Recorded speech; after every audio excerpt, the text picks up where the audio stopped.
ലക്ഷദ്വീപ് എന്നാൽ നമുക്കൊന്നും അത്ര പരിചിതമല്ലാതിരുന്ന ഒരു ദേശമാണ്. കേരളത്തോട് അടുത്തു കിടക്കുന്ന ദ്വീപ് സമൂഹം എന്നല്ലാതെ ലക്ഷദ്വീപിൽ പോയവരും ലക്ഷദ്വീപിനെ അടുത്തറിഞ്ഞവരും കുറവാണെന്നതിൽ സംശയമില്ല. കുറച്ചുനാൾ മുമ്പ് വിവാദങ്ങളിലും നിറഞ്ഞു നിന്നു ഈ പവിഴപ്പുറ്റുകളുടെ തുരുത്തുകൾ. ചുറ്റിലും നീലക്കടലും പവിഴപ്പുറ്റുകളും നിറഞ്ഞ ഇവിടെ ലോകത്തിനായി തുറന്നു വച്ചിരിക്കുന്നത് സമാനതകളില്ലാത്ത മനോഹര കാഴ്ചകളെന്ന് തിരിച്ചറിയാൻ, അല്ലെങ്കിൽ ലക്ഷദ്വീപിന്റെ ടൂറിസം സാധ്യതകളെക്കുറിച്ച് നമുക്ക് വെളിച്ചം വീശാൻ പ്രധാനമന്ത്രി നരേന്ദ്രമോദി അവിടെ സന്ദർശിക്കേണ്ടി വന്നു.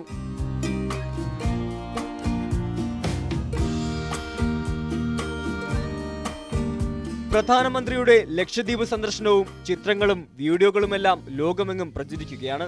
ഇന്ത്യയുടെ ഇതുവരെ അധികമാരും തിരിച്ചറിഞ്ഞിട്ടില്ലാത്തതും എന്നാൽ വലിയ സാധ്യതകളും ഉള്ളതുമായ ഒരു ടൂറിസ്റ്റ് ഡെസ്റ്റിനേഷനാണ് ലക്ഷദ്വീപ് എന്ന ബോധ്യം ലോകത്തിന് മൊത്തത്തിലുണ്ടായി.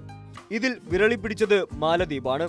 പ്രധാനമന്ത്രിയെയും ഇന്ത്യയും ഇകഴ്ത്തിക്കൊണ്ട് മാലദ്വീപ് മന്ത്രി നടത്തിയ പ്രസ്താവനകൾ ഇരു രാജ്യങ്ങളും തമ്മിലുള്ള നയതന്ത്ര സംഘർഷത്തിലേക്കാണ് നീണ്ടത്. ഇതിനിടയിലാണ് ഇന്ത്യ ലക്ഷദ്വീപിനെ ലോക ടൂറിസ്റ്റ് ഭൂപടത്തിൽ ഉയർന്ന സ്ഥാനത്ത് പ്രതിഷ്ഠിക്കാനുള്ള നീക്കങ്ങൾ ശക്തമാക്കുന്നത്. ലോകത്തെ ലക്ഷദ്വീപിലേക്ക് മാടി വിളിക്കുകയാണ് കേന്ദ്ര സർക്കാർ ആവിഷ്കരിക്കുന്ന പദ്ധതികൾ. അതിനത്യാവശ്യമായി വേണ്ടത് മതിയായ പശ്ചാത്തല സൗകര്യങ്ങളാണ്. ആ ലക്ഷ്യം സാർത്ഥകമാക്കാനാണ് പുതിയ വിമാനത്താവളം ലക്ഷദ്വീപിൽ പ്രഖ്യാപിച്ചത്. മിനിക്കോയ് ദ്വീപിലാണ് പുതിയ വിമാനത്താവളം വികസിപ്പിക്കുക. ചെറിയ വിമാനങ്ങൾക്ക് മാത്രം ഇറങ്ങാവുന്ന എയർ സ്ട്രിപ്പ് മാത്രമുള്ള ലക്ഷദ്വീപിൽ പുതിയൊരു വിമാനത്താവളം വരുമ്പോൾ അതെത്ര വലിയ കുതിച്ചുചാട്ടത്തിനാണ് വഴിവെക്കുക എന്നത് ആലോചിക്കാവുന്നതേ ഉള്ളൂ. ടൂറിസം മാത്രമല്ല, വാണിജ്യ സൈനിക മേഖലകളിലും തന്ത്രപ്രധാനമായിരിക്കും ഇനി ലക്ഷദ്വീപ്. അതുകൊണ്ടാണ് ഇവിടെ നിർമ്മിക്കുന്ന പുതിയ വിമാനത്താവളം സൈനിക വിമാനങ്ങൾക്ക് കൂടി ഉപയോഗിക്കാവുന്നതിനായി സജ്ജമാക്കുക. അറബിക്കടലിലും ഇന്ത്യൻ മഹാസമുദ്രത്തിലും ഇന്ത്യക്ക് സൈനിക നിരീക്ഷണം നടത്താനും ഇതുവഴി സാധിക്കും. കടലിലൂടെയുള്ള ഭീഷണികൾ ചെറുക്കാനുള്ള ഏറ്റവും ഉചിതമായ നീക്കമായിരിക്കും ഇത്. യുദ്ധവിമാനങ്ങൾ, മറ്റ് സൈനിക വിമാനങ്ങൾ, വാണിജ്യ വിമാനങ്ങൾ എന്നിവ പ്രവർത്തിപ്പിക്കാൻ പ്രാപ്തമായ ഒരു ഡ്യുവൽ പർപ്പസ് എയർഫീൽഡ് ഉണ്ടാക്കാനാണ് പദ്ധതി. എന്തായാലും കാലാകാലങ്ങളായി നമ്മൾ ഉപയോഗിച്ചിട്ടില്ലാത്ത ഒരു വലിയ പ്രദേശത്തിന്റെ വികസനത്തിലേക്കുള്ള വഴി തുറക്കുകയാണ് പ്രധാനമന്ത്രിയുടെ ഒരു സന്ദർശനം കൊണ്ട് തുറക്കപ്പെടുന്നത്. ലക്ഷദ്വീപ് സന്ദർശനത്തിന്റെ ഫോട്ടോ പങ്കുവച്ച് പ്രധാനമന്ത്രി നരേന്ദ്രമോദി സഞ്ചാരികളെ ലക്ഷദ്വീപിലേക്ക് ക്ഷണിച്ചതോടെയാണ് സംഭവങ്ങൾക്ക് തുടക്കം.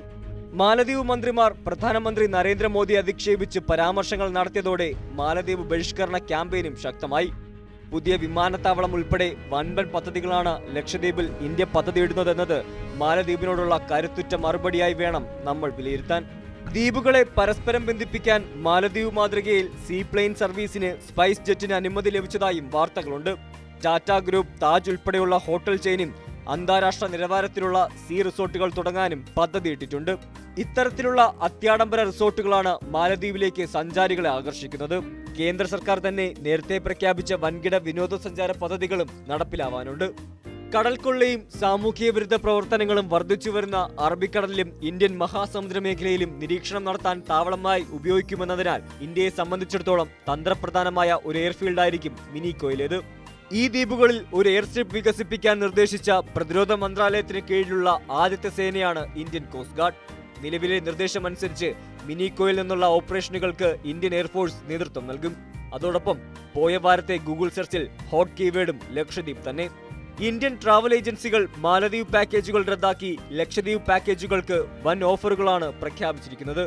അതുവഴി വരാനിരിക്കുന്ന സീസണിൽ ഇന്ത്യയിൽ നിന്നും വിദേശത്തു നിന്നും ലക്ഷദ്വീപിലേക്ക് സഞ്ചാരികളുടെ ഒഴുക്കായിരിക്കുമെന്നതിൽ സംശയം വേണ്ട.